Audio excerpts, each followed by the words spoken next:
It's a bird. It's a plane. Jason J. Lewis, the voice of Superman on Justice League Action. This is Mark Wade, writer of Superman Birthright, and you're listening to the All Things Kryptonian podcast, including Superman and Supergirl. We discuss games, movies, cartoons, TV shows, and comics. Find us on Facebook, Instagram, YouTube, and Twitter. Welcome to the Krypton Report. Guess what? It's not just me anymore. No. He's back. Like they said in Justice League, he's back. Whoop, whoop. What? Ah! James, the man. What's up, James? What's up, Tyler? Mr. James Cole. Yes, I have to, finally getting settled from a crazy long move. Man, I feel like I haven't talked to you like in what, almost a month? Like really? Like, I mean, we message, but yeah, like vocally talked and we haven't recorded in at least what, 3 weeks now, 4 weeks. It could have been. It's probably been a month because we had a couple. Yeah, a couple ready, and then you had to fill up some space by yourself while I was busy packing and moving.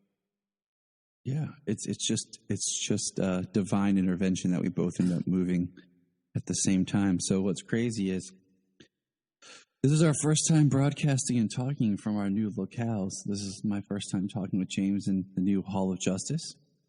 And whatever James could refer to his place of residence and recording. Well, currently I'm just in the living room, so unfortunately I don't have any space yet. Freedom. The living room of freedom. There we go. This living room is not of freedom. This is a trap living room. It's a school room. It's not even a living room. It's the living room of liberty. So let's get into a lot of things. We got a lot to discuss. Let's dive in. So, jumping in. Let's start here. HBO Max. They got a lot going on over there. So, the first thing at HBO Max is, I guess, Michael B. Jordan has announced he is going to produce a show on Val-Zod. We don't know if he's starring. We just know that he talked about producing a Superman show based on Val-Zod, which I think is cool. I say yes. Yeah, I mean, especially if you spin it out of, I don't know, like Krypton. And I guess there was a rumor, who knows how much some of these things can be true, that the Superman reboot and this Val-Zod project were at one time one and the same, but then they became two different projects. So I don't know.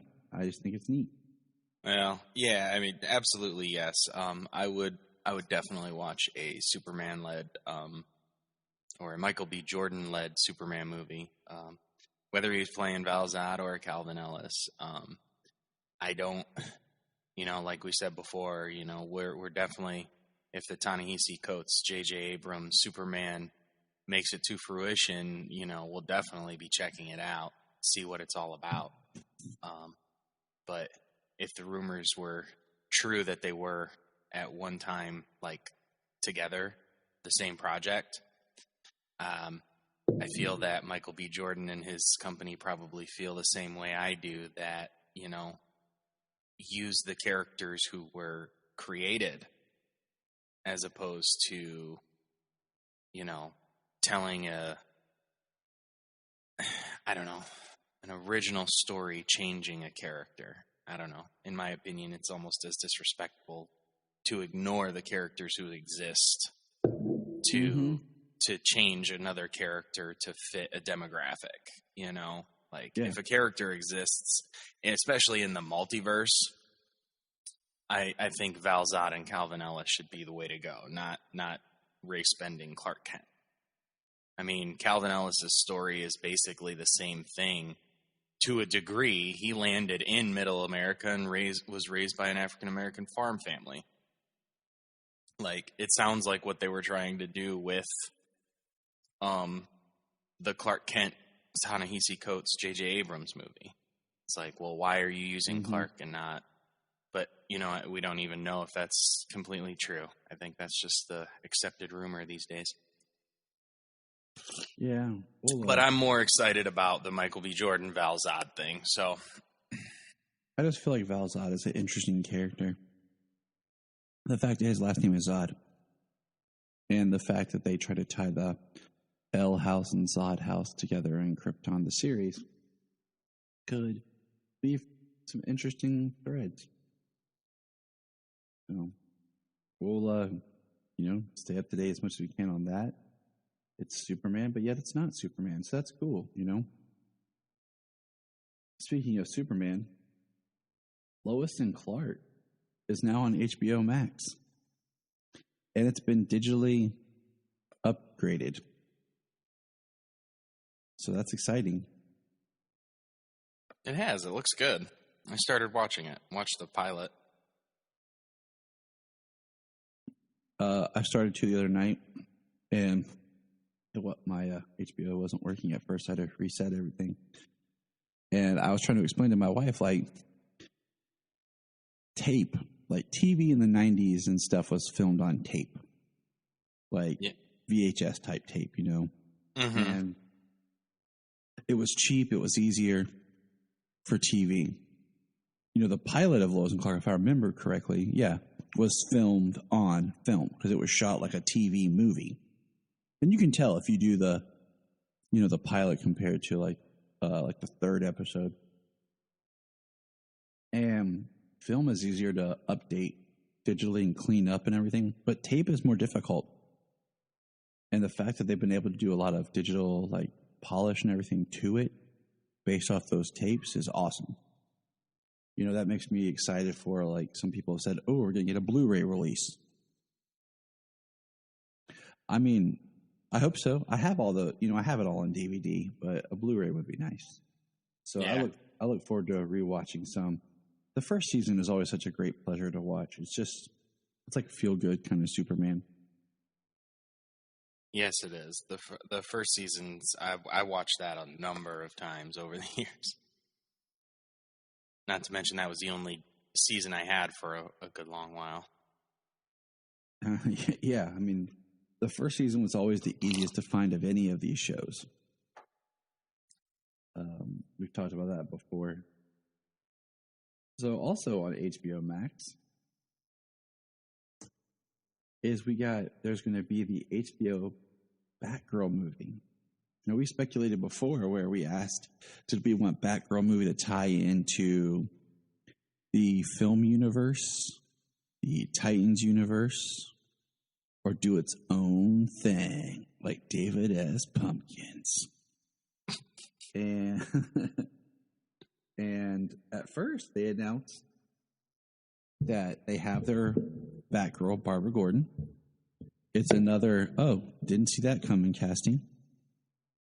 The actress is named and is Leslie, and hold on, I gotta get the last name. Leslie Grace?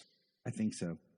That sounds right. Yes, it is. And I only know her because she was in the movie In the Heights, which was on HBO Max, which I watched just because Jania wanted to. We did not get to watch it the first run, and I have to. You watched In the Heights, didn't you? Yeah, she did. I didn't get a chance to. I have to wait till it comes back around. It was interesting. I mean, it's interesting seeing how musicals are changing thanks to Lin-Manuel Miranda and his staple on them. I talked about musicals when I talked about It's a Bird, It's a Plane, It's Superman a little bit. And so she's Batgirl, and she is Latina, which, okay, cool. They're going for more of a diversity. Once again, I just feel bad because it's another redhead character that gets the diversity. Like, they're already different for being redheads, but now they're even more like being, like, those are always the characters I feel like they get replaced. Not my rant. I've heard plenty of rants on that, or anybody jumps on me for that. And so she's going to be Batgirl, Barbara Gordon. Wow. Pardon me. So, what does every Barbara Gordon need, James? A Commissioner Gordon, a father. That is right. So once again, this is where we ask, does this connect to the Snyder film or we'll just say the DC films? I'm not going down that road right now. The current DC films, does it connect to the Batman with, the Pattinson Reeves film? Or does it connect to Titans? And which way on that barometer, or is it its own thing? Which way on that barometer is it starting to lean, James? Yeah, I mean, DCEU, if J.K. Simmons is in talks to reprise his role as Commissioner Gordon, we only saw him in Snyder's Justice League. Whether you want to say Justice League or Zack Snyder's Justice League, we saw him in Justice League. So it's interesting that, and I mean, I like it. I like that J.K. Simmons is in talk to return as Commissioner Gordon, because I feel like he did not get his due as the commish.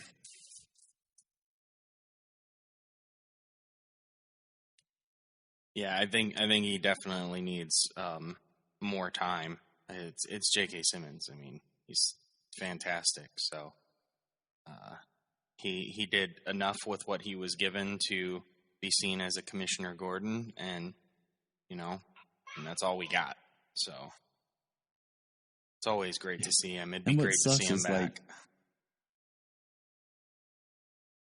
He's only in like 2 scenes, and in Zack Snyder's Justice League, one of those scenes is cut. Well, he's in, I guess technically you could say 4 scenes. And in Zack Snyder's Justice League, one of those scenes was cut out. It's just kind of a bummer, because like you said, you like him, you want more. And that was one of the things I had hoped for in Zack Snyder's Justice League, was more Commissioner Gordon.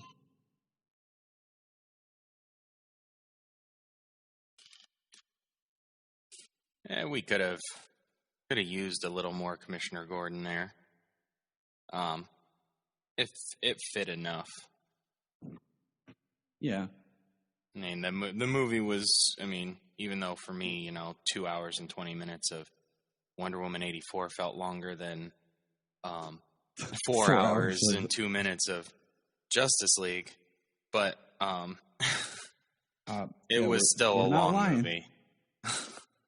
I bought 84 because I own all of them. That's my thing. Oh, I have it too, and I'll watch it once in a great while. I'll probably watch it again when we do our commentary for it, because we're trying to do commentary for all the DC films. So far, we're doing pretty well on that track record. But yeah, it's just like, JK. Yeah. Well, that's just not the same. It's just not the same as the first. Doesn't have the same, I don't know, same energy. It doesn't. That's why everyone, when they talk about these films, I'm like, I just apply Crisis into it, and it makes sense. Yeah. I mean, I want, I don't want to say that, because I did not like it, just put that out there. I did not like it. It was okay. It was okay.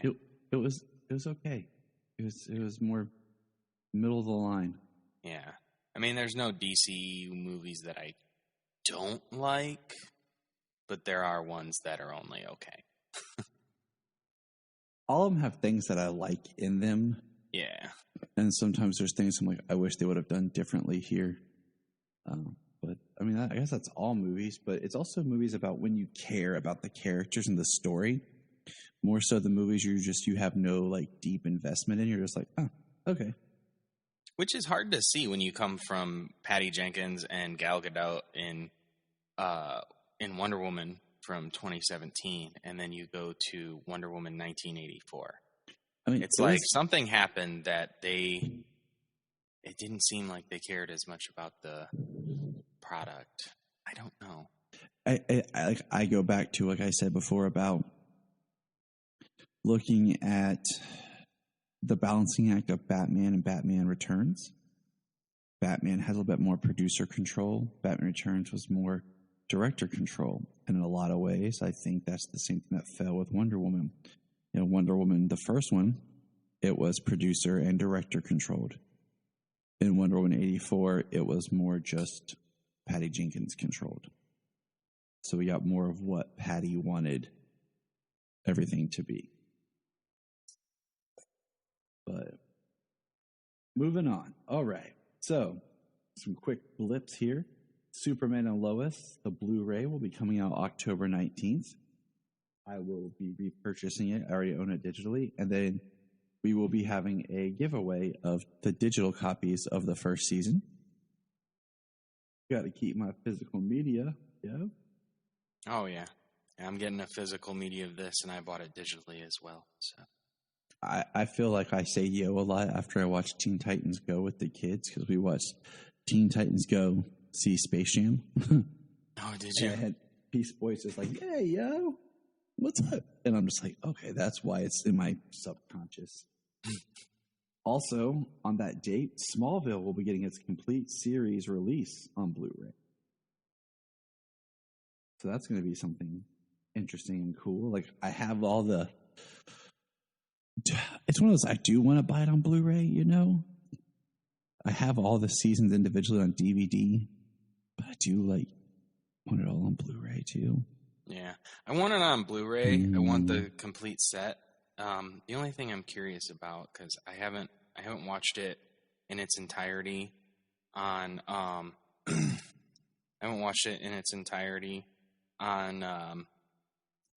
Hulu. Mm-hmm. But I've heard that Hulu, there are some scenes missing from different episodes, and that's stupid. Yeah, you know, when you're gonna, that's just stupid to remove stuff from what was there previously, or you know what was aired, and then like. It's different with, like, say, like the Friends DVDs, because the DVDs have added footage through all 10 seasons. So there's more jokes and things like that. There's more show in the 10 seasons of DVDs. But when you watch it in syndication, or when you watch it on HBO Max, and I'm even pretty certain if you buy the Blu-ray set of Friends, it is the syndicated episodes. It is the ones that you see on HBO Max, and it's not the extended ones that I have on the DVDs. So I don't ever want to lose my DVD episodes, because then they're gone. Like, it's one thing when you watch a show, like you buy the DVDs and they gave you more. Mm-hmm. But then when you watch it on TV or or HBO Max, you stream it, and it's what aired. They didn't take anything out of it because it was already edited for that. But if with Smallville, they take stuff out of the aired episode digitally on Hulu or on the Blu-ray, like that's awful. That's weird. That's stupid. Why? Well, okay. So what's interesting, and Supernatural season 1. When it aired, like, okay, if you were to watch it right now on Netflix, it is the versions that aired on TV. But if you were to put in your DVD, the DVD, I don't know how, what, or whatever, the DVD they got the licensing or whatever to do a lot of the classic rock songs. So there's classic rock songs in the series, just like you'd expect on the DVD release compared to the first season. The first season's very much all like modern music of the time. Most of the songs you've never heard of. The one where I noticed was you didn't have the Carry On My Wayward Son. And the one that caught my attention was the Reaper episode, because on the DVD, because usually we watch our DVDs, was, Don't Fear the Reaper. But then when I put in the the Netflix, it was a different song. So that was interesting to me as well. Yeah. Well, because I'm fairly certain,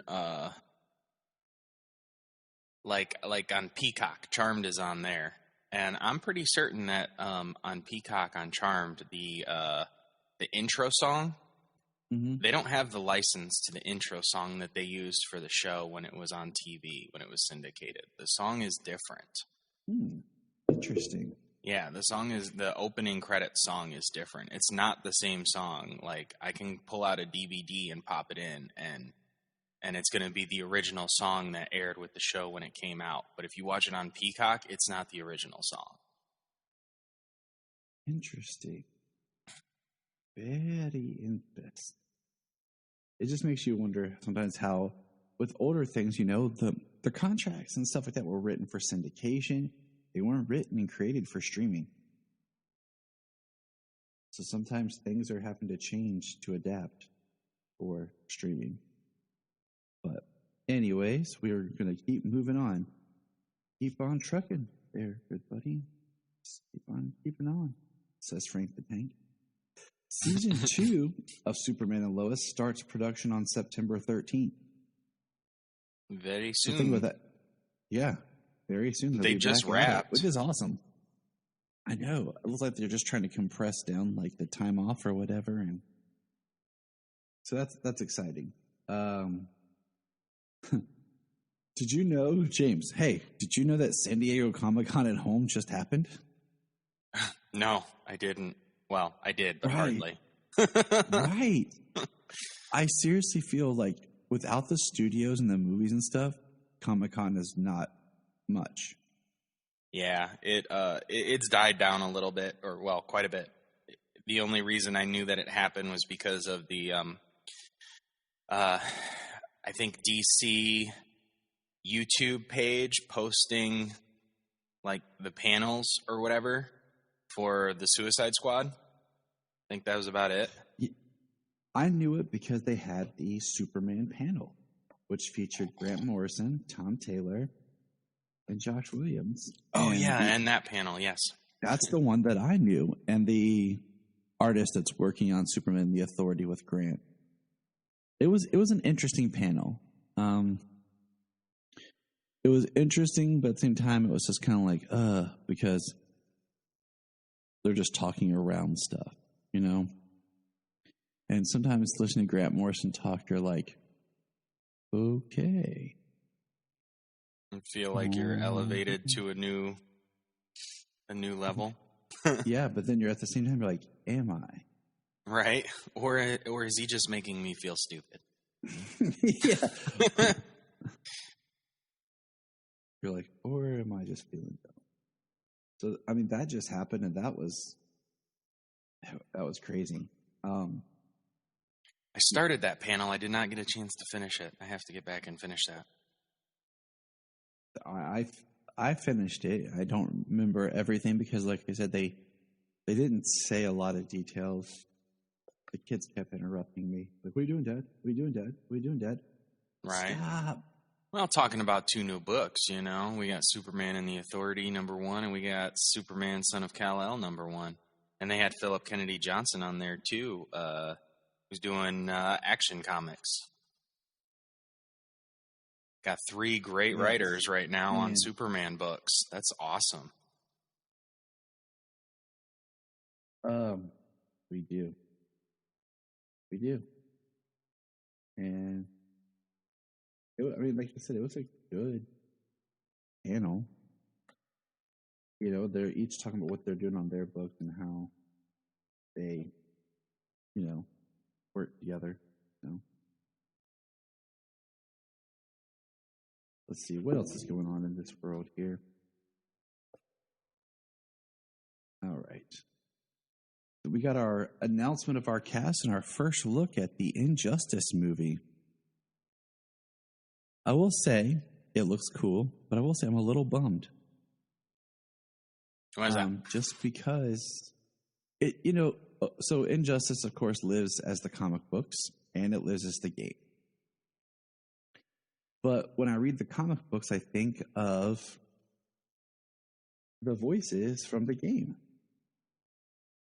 And they did not cast anybody from the game in the movie. Yeah, this is true. They did do a whole new voice cast for it. The games, they brought back some iconic characters. George Newbern, right?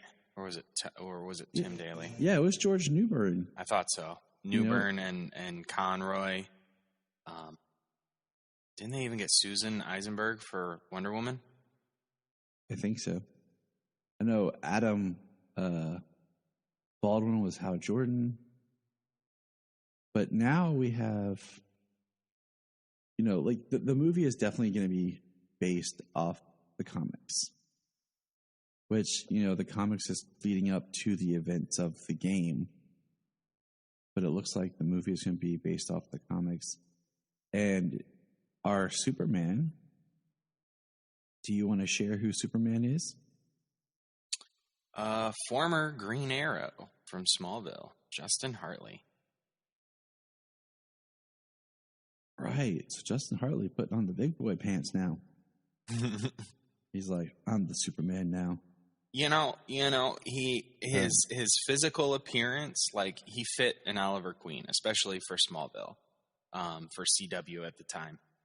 But he's got a good voice, He's got kind of a deeper voice. I feel like maybe he could do a Superman voice. Yeah, I agree. I agree. I think the biggest surprise is Kevin Pollak doing the Joker. I always think of Kevin Pollak, sadly, as the guy with the messed up eye in Wayne's World 2. And he was in That Thing You Do, which is my all-time favorite movie. I like him in Hole 9 and Hole 10 Yards opposite Bruce Willis and Matthew Perry. His Joker sounds good, wasn't though. He in The Usual Suspects as well? Was he in The Usual Suspects? Which is an extremely overrated movie. It's been quite a few years since I've seen that. I've gone on record and said that's a overrated film. I would say it's been a solid 20 years since I've seen The Usual Suspects. Yeah. Since I was 16. Yeah, he was in that. So, he's done work. He has a big filmography. So. Oh, yeah. He's worked for a number of years. Who was the last big hitter? Who's playing the Batman? But Anson Mount. And it's kind of sad that Black Bolt himself. when people are like, Anson Mount, what's he from? Oh yeah, that failed Marvel show, the Inhumans. And I'm like, ouch. Inhumans. Ouch. I'm like, not to mention that you're Captain Christopher Pike on the new Star Trek stuff, or Hell on Wheels was his big thing, or the fact that you were on an episode of Smallville, but you're stuck being the failed Black Bolt. Sorry, bro. Oh wow, he was on Smallville. He was the guy who smashed his face into a mirror. But yeah, that's Injustice. What do you think? Looks good? Yeah, well, from the look of it, from the first look we got, it's going to cover the span of Injustice. They've got year 3 stuff going on in there. They've got the Arkham setting in there from year 1. So yeah, it'll be interesting to see what they cover and how they tell this story.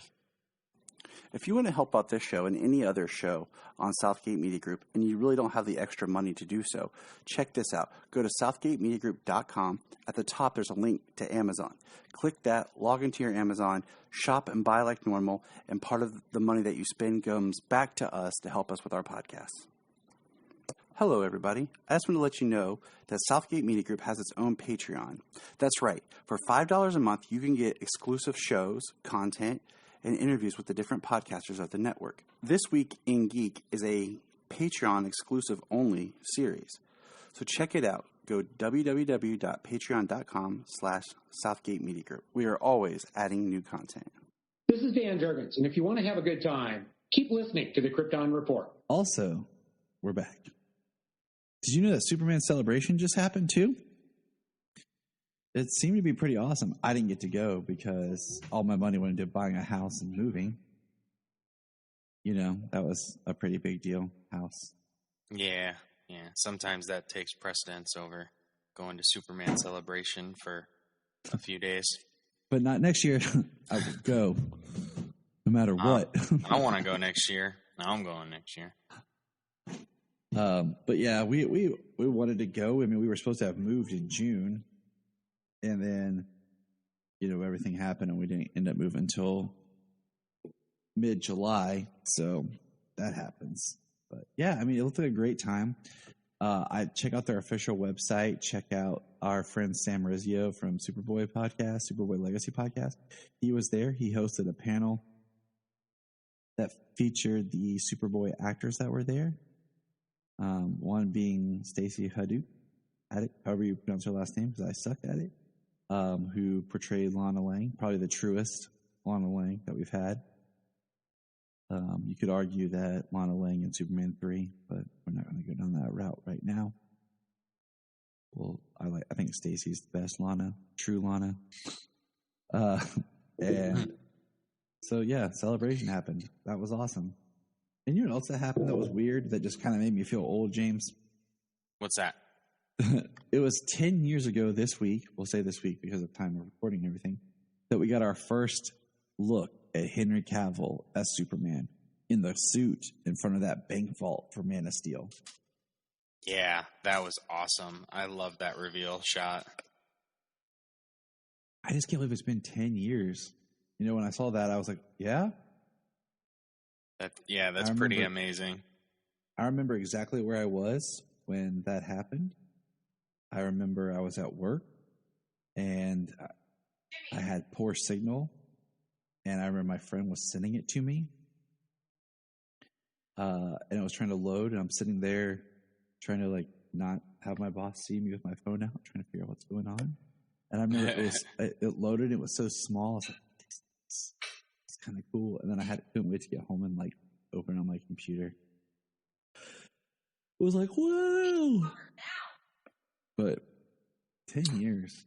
Yeah, I remember I was at work and I was on a computer, and I was on the computer at work checking it out, going through Screen Rant, you know, when it was a good website.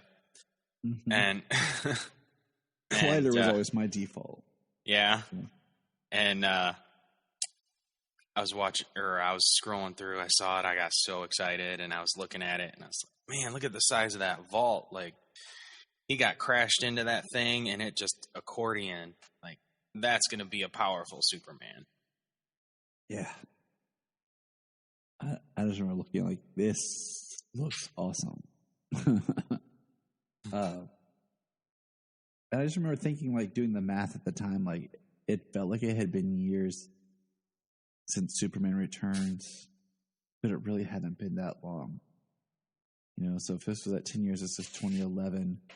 That's 4 years, you know, at the time of this, you know, production, you know, by the time it was released, it'll be 6 years, but just kind of crazy, you know.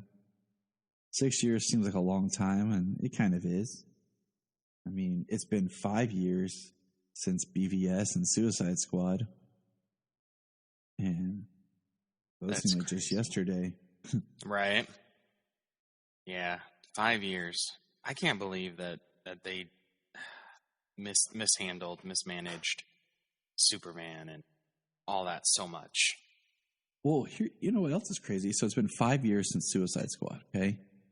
And in those 5 years, technically, Margot Robbie has played Harley 3 times. But as many projects as they announced that she was supposed to be Harley in, and the fact that if you look at it, Birds of Prey came out in 2020, and it feels like it came out so long ago. I mean, it was just over a year ago. It's like, you remember, like, when Wonder Woman came out, you know, and then a few months later we had Justice League. Yeah, the pandemic really messed up some time, didn't it? 5 years feels like yesterday, but a year and a half ago feels like it should have been 5 years ago. Right. So basically, you know, and you get two Harley movies, or Harley and two movies, you know, a year apart, you know, a little over a year apart, but it felt like forever.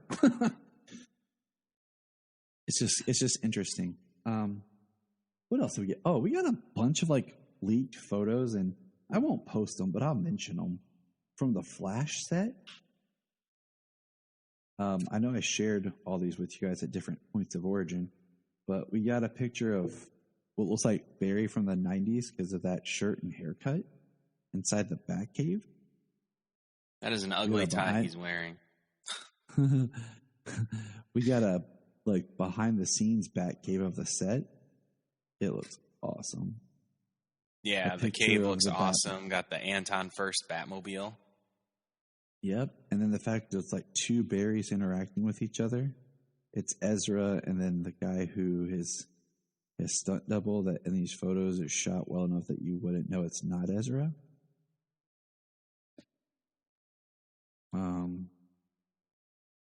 So that's cool. And then we got a behind the scenes picture of Sasha Calle as Supergirl with the cape, which looks cool that she has the cape, but still, like, more and more, I feel like she needs some red on her feet. Like, it's just, there's so much blue. But it's behind the scenes grainy, and it says test at the top of the leak. We did get a leak of what looks like to be the new Flash costume. And it's super blurry in front of a green screen behind the scenes shot. Yeah, it's probably a stunt person. It's almost a Nightwing butt shot style. And what do you call it? It's interesting. You know, he's going to have gold in his boots. So... Yeah, mostly golden boots is what it looks like, which is kind of cool. It's about time. And Flash on TV for 7 years and in two movies. And yeah, I mean, the first suit was, of course, we knew a suit to be the setup suit, you know? Right. And then we got a picture of a stunt man for the Affleck Batman on the new Bat Cycle. And wow, it just looks beastly. I feel like it's very much in that aesthetic where it's similar to the Nolan, but yet new, you know?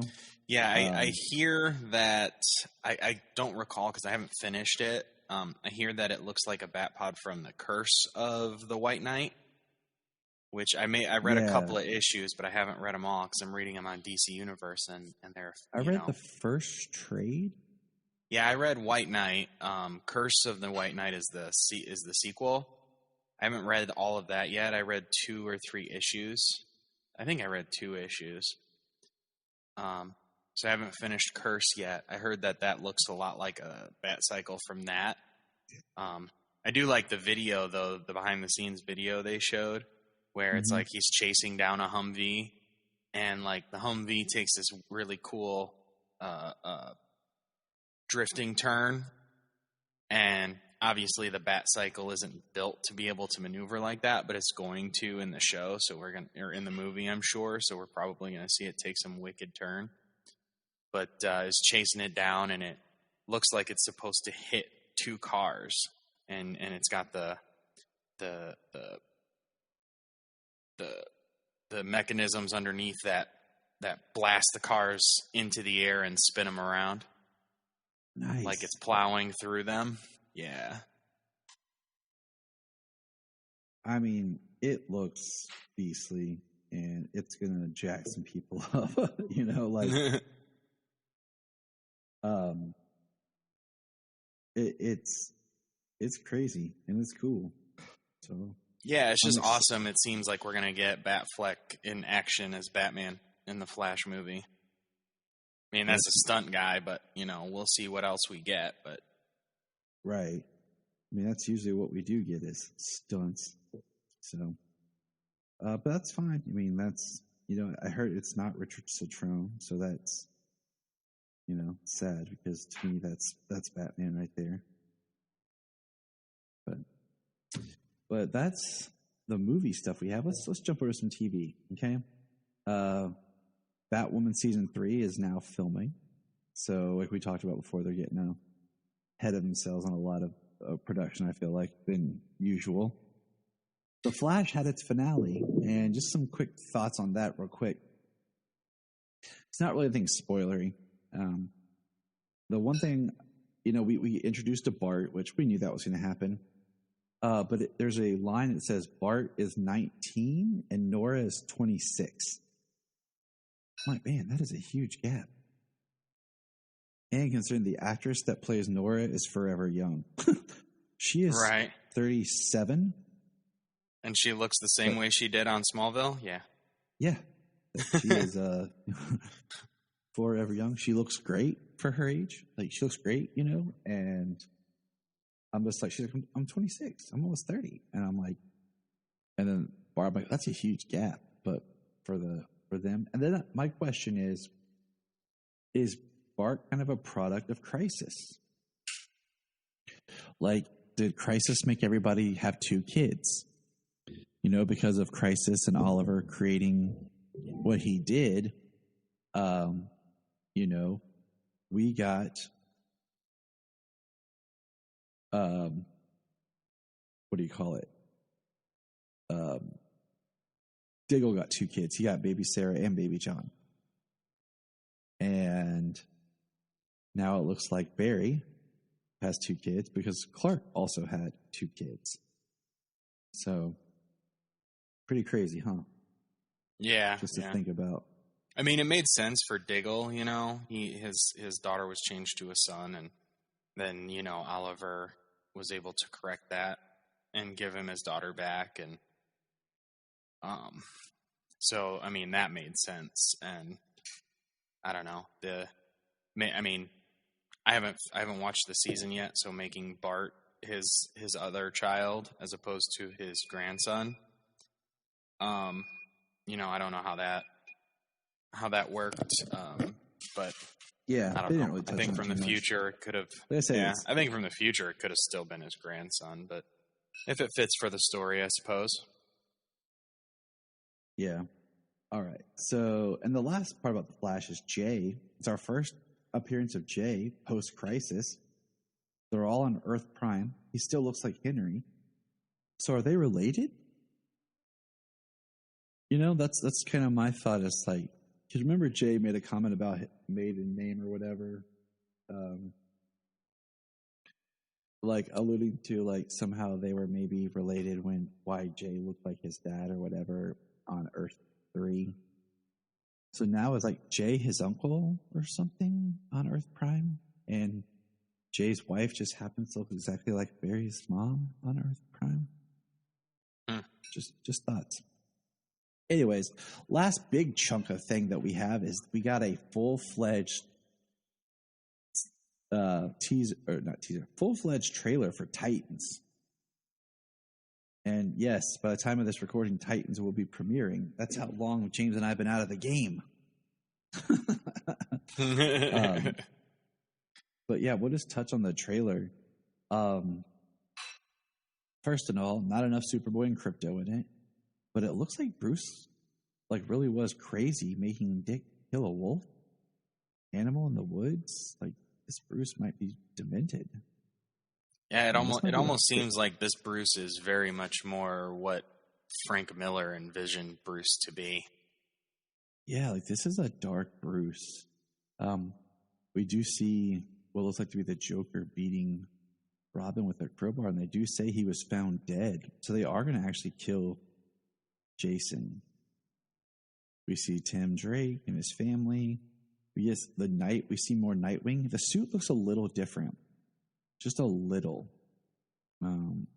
some ominous dialogue about be a better Batman than me. We see Barbara Gordon is now the commissioner. We see Solomon's favorite part of the Red Hood walk in and pull a gun and shoot people. Talk about the Red Hood. So I guess I'm going to say there's going to be some sort of time jump in this season. We see Corey in her costume, the Titans all together. Quick Red Hood fighting Nightwing. We see Beast Boy, but I'm really hoping that we actually see Beast Boy, like get to do more animals. Hank and Dawn, Arkham.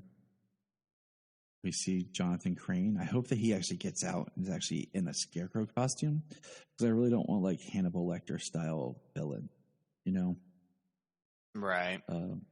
I have a feeling that's going to be part of what he's going to be doing, but not really. They're in Gotham. I mean, the best shot of this is Superboy standing in front of, what do you call it? In front of Garg as they're getting shot at, and Superboy and Krypto are taking all the bullets. And then we see Raven, like in a very interesting outfit, as we see some quick like blips of black fire and one blink and you miss it frame of Donna Troy. So yeah, Titans season 3. It's crazy because Titans, last time we got new Titans is in 2019. Yeah, that's nuts. I'm really excited for season 3. I thought it's been a fantastic show the whole time. Great characterization, maybe drawn out, maybe some of the story drawn out, but otherwise it's been fantastic. And the season finales weren't like season finales. They haven't landed. They haven't nailed them. They haven't landed it. They haven't nailed the landing, but they are more like TV show season finales, what they used to be, where there was more of a cliffhanger to draw you back for next season. Whereas season finales have gotten more resolution over the years and barely left something hanging.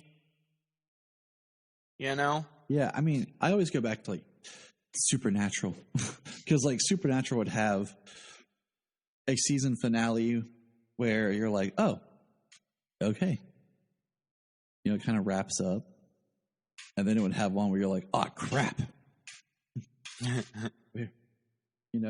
that's one of those shows. I use it because I watched it, but I use it because it started before the streaming craze. It went for 15 years. So, like, you watch how it starts and then how it transitions really helps you kind of get an idea of how television shows were written and made over time.